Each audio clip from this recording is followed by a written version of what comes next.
My name's Freeman, and I'm a sculptor, and I work in stone and wood, and more recently I've been poking around with glass, and I also work in other materials like paper and metal. Started as a stone carver, and then things just kind of grew from there. I'm having an interesting summer. I find this COVID situation to be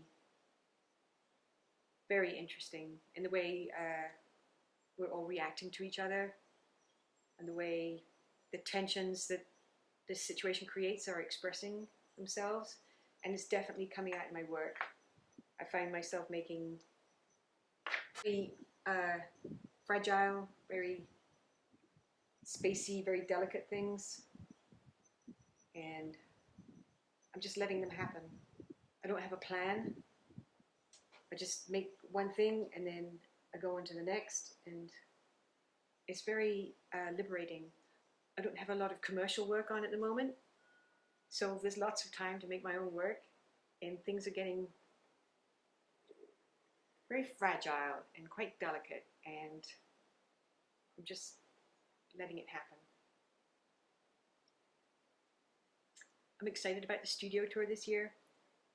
We're trying to do something. We're trying to do something.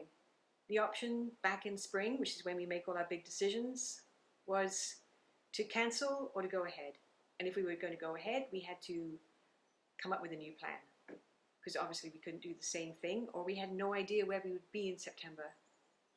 So we decided to go for a digital option and then see where we were near the time.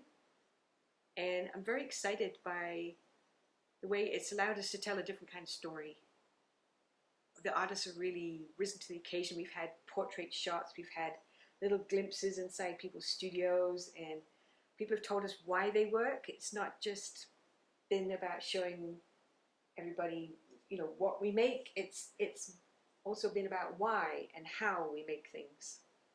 And that's new, and it won't be the same as seeing everybody walk through the door, but I hope that it will be something special and valuable in its own right.